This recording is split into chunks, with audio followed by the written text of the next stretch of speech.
మన దగ్గర ప్లాట్ కొన్న వాళ్ళందరూ మన కాటేజెస్ లో సకుటుంబంగా బస్ చేయవచ్చు. తెలుసు కదా, మన దగ్గర మద్యపానం ధూమపానం నిషేధం. డబుల్ బెనిఫిట్ ఆఫర్ తో సిర్లసీమ 2. రాష్ట్రంలో మొదటిసారిగా ఏదైతే టీడీపీ అభ్యర్థి సీనియర్ నేత ఎరపదండి శ్రీనివాసరావు గురజాల నియోజకవర్గానికి సంబంధించి మేనిఫెస్టో ప్రకటించినటువంటి పరిస్థితి ఉంది. అయితే ఆ మేనిఫెస్టోలో ఏముందనేది ఆయన అడిగి తెలుసుకుందాం. సార్ చెప్పండి, మీరు గురజాల నియోజకవర్గంలో ఇప్పటికి 7వ పోటీ చేస్తున్నారు. సో గురజాల నియోజకవర్గానికి సంబంధించి మీ మేనిఫెస్టో ఎలా ఉండబోతుంది? మేము సూపర్ 6 మేనిఫెస్టో గురజాల ఈరోజు దాన్ని రిలీజ్ చేశాం. దాంట్లో మొదటిది గురజాల కేంద్రంగా పల్నాడు జిల్లా స్థాపనే మా జయం. 3 పార్టీల జయం, తెలుగుదేశం, జనసేన, బీజేపీ. 2, చంద్రబాబు నాయుడు గారు ఇచ్చే సంవత్సరానికి 3 గ్యాస్ సిలిండర్లతో ఉచితంగా, వాటితో పాటు 30 సంవత్సరాలుగా ఆదరిస్తున్న అక్కలకి చెల్లెలకి 5 సంవత్సరాల్లో 1 గ్యాస్ సిలిండర్ మేము కూడా ఉచితంగా ఇవ్వబోతా ఉన్నాం. 3, చంద్రన్న బీమా. గతంలో చంద్రబాబు నాయుడు గారు ముఖ్యమంత్రిగా ఉన్నప్పుడు 5 లక్షల రూపాయలు బీమా ఉంది. జగన్మోహన్ రెడ్డి ముఖ్యమంత్రి అయిన తర్వాత దీన్ని ఎత్తేశారు. దీనివల్ల పేద ప్రజలు చాలా ఇబ్బందులు పడ్డారు. రేపు మేనిఫెస్టోలో 10 లక్షల రూపాయలు చంద్రన్న బీమా పెట్టబోతా ఉన్నారు. ఆ చంద్రన్న బీమా కట్టే ప్రీమియం ఏదైతే మేమే కట్టి బాండ్లను కూడా 1,50,000 మందికి ఇస్తాం. ఇక 4, యూత్ పాలసీ. మినీ చేతులు పెట్టి స్మాల్ స్కేల్ ఇండస్ట్రీస్ ద్వారా చదువుకున్న నిరుద్యోగులుగా ఉన్న యువకులకి దాదాపు 15,000 మందికి ఉద్యోగ ఉపాధి అవకాశాలు కల్పించడమే ఈ యూత్ పాలసీ లక్ష్యం. 5, ఈరోజు హాజ్ యాత్రకి వెళ్ళే ముస్లిం సోదరులకు కూడా 1 లక్ష రూపాయలు మనం ఆర్థికంగా మరి వాళ్ళకి స్వావలంబన చేసి చిరకాల వాంఛ ఏదైతే ఉందో జీవితంలో ఒకసారి హాజ్ యాత్రకి వెళ్ళాలనేది, దాన్ని కూడా మేము గతంలో కూడా చేశాం. దీన్ని కూడా ఇప్పుడు ఈ మేనిఫెస్టోలో పెట్టాం.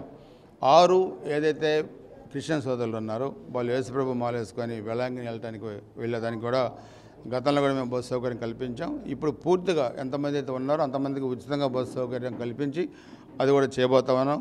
సో ఈ సూపర్ 6 మేనిఫెస్టోని ఈరోజు మనం గురజాల వరకు ఈరోజు మనం ప్రవేశపెట్టాం. ఇంకో 4 రోజుల్లో డెవలప్మెంట్కి సంబంధించి ఇంకో మేనిఫెస్టో వచ్చింది. ఏప్రిల్ 1st వీక్లో పూర్తి స్థాయి మేనిఫెస్టో, అటు పార్టీ ఇచ్చిన మేనిఫెస్టో కానీ ఇటు మేము గురజాల నియోజకవర్గానికి చెందిన పూర్తి మేనిఫెస్టో కూడా ఇచ్చి మేము ఇంకా ప్రజల దగ్గరికి ఇప్పటికే వెళ్ళాం, ఇంకా వెళ్ళబోతా ఉన్నాం. ప్రజల మద్దతుతో మేము 3 పార్టీలు కలిసిమెలిసి పనిచేసి మంచి మెజార్టీతో ఇక్కడ తెలుగుదేశం పార్టీ అభ్యర్థిగా గెలవబోతా ఉన్నాం. సో మీరు సూపర్ 6లో ఒకటి చెప్తున్నారు ప్రధానంగా, ఏదైతే పల్నాడు జిల్లా అనేది ఆల్రెడీ ప్రభుత్వం 26 జిల్లాలు చేసింది. పల్నాడు ప్రజలు కూడా కోరుకుంటున్నటువంటి పరిస్థితి ఉంది. పల్నాడు ప్రాంతంలో వెనకబడ్డది, ఇక్కడ జిల్లా కేంద్రం కావాలని. సో దానికి సంబంధించి మీరు ఎలాంటి, అంటే ఇప్పుడు ఆల్రెడీ జిల్లాలు ప్రకటించారు కదా, ఎలాగా ముందుకెళ్ళబోతున్నారు? జిల్లాలు ప్రకటించిన ఇప్పుడు కొత్త జిల్లాలు చేయడానికి ఇంకా మనకి చాలా వరకు అవకాశం ఉంది. ఇప్పుడు మీరు కొన్ని చోట్ల చూస్తే తెలంగాణలో కూడా కొన్ని ప్రాంతాల్లో 2 నియోజకవర్గాలు కానీ 3 నియోజకవర్గాలు కానీ, అంటే ఆ ప్రాంత విశేషణ, అంటే పల్నాడు ఉంది. దీనికి ఒక చరిత్ర ఉంది, 800 సంవత్సరాల చరిత్ర ఉంది పల్నాడుకి. చాపకూడి సిద్ధాంతం, బ్రహ్మనాయుడు గారి ఇవన్నీ కూడా మనకు ఒక నాయకురాలు నాగమ్మ, మాల కన్నమ్మదాసు, ఇవంతా కూడా ఒక చరిత్ర ఉంది. మేము ఆ చరిత్రని రక్షించుకోవడానికి మేము జిల్లా అడుగుతున్నాం. మాకు వనరులు ఉన్నాయి, పక్కన నాగార్జున సాగర్ ఉంది, మాకు ల్యాండ్ ఉంది, మైనింగ్ ఉంది, కృష్ణా రివర్ నీళ్ళు ఉన్నాయి, రైల్వే లైన్ ఉంది, హైవేస్ మా పల్నాడు నుంచి ఉన్నాయి, సిమెంట్ ఫ్యాక్టరీలు మా దగ్గర ఉన్నాయి, ఈరోజు లైమ్ ఇండస్ట్రీ మా దగ్గర ఉంది, రైస్ మిల్లులు మా దగ్గర ఉన్నాయి. ఆసియా ఖండంలోనే మిర్చి ఎక్కువగా పండించే ప్రాంతం పల్నాడులో ఉంది. ప్యాడీ మేము పండిస్తాం, కాటన్ మేము పండిస్తాం. వనరులన్నీ మా దగ్గర ఉన్నప్పుడు దీన్ని జిల్లా కేంద్రంగా చేస్తే మాకు ఇంకా పూర్తి స్థాయిలో ఉపయోగం జరుగుద్ది, మేలు జరుగుద్ది, మాకు గౌరవం పెరుగుద్ది అనేది కూడా మా ప్రజల చిరకాల వంచ. అందుకని ఇంకా 6-7 జిల్లాలు కొత్త జిల్లాలు చేసుకోవడానికి కూడా మనకు అవకాశం ఉంది. సో దానిలో భాగంగానే మేము గురజాల కేంద్రంగా పల్నాడు జిల్లా ఇవ్వమని అడుగుతున్నాం. సో పల్నాడు జిల్లాకు సంబంధించి చూసుకున్నట్టయితే వైసీపీ నేతలు గతంలో ఎంపీతో పాటు 7 అసెంబ్లీ స్థానాలు గెలుచుకున్నాం, ఈసారి కూడా అదే దిశగా ప్రయత్నాలు చేస్తున్నామని చెప్తున్నారు. వాస్తవ పరిస్థితి చూస్తే మీకేమనిపిస్తుంది? 7కి 7 తెలుగుదేశం పార్టీ అభ్యర్థులు గెలుస్తాం. పార్లమెంటుతో సహా శ్రీకృష్ణదేవరాయలు గారు 2 లక్షల మెజార్టీతో గెలుస్తారు తెలుగుదేశం పార్టీ అభ్యర్థిగా.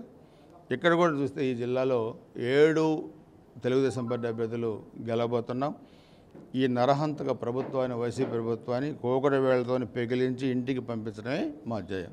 సో మీరు ఇప్పుడు లేటెస్ట్గా చూస్తున్నట్లయితే మాచర్ల నియోజకవర్గం కావచ్చు, గురజాల నియోజకవర్గం కావచ్చు, తెలుగుదేశం పార్టీ నేతల మీద దాడులు పెరిగిపోతున్నాయి. అలాగనే తెలుగుదేశం పార్టీ నేతల మీదనే ఎదురు కేసులు, కౌంటర్ కేసులు పెడుతున్నటువంటి పరిస్థితి ఉంది.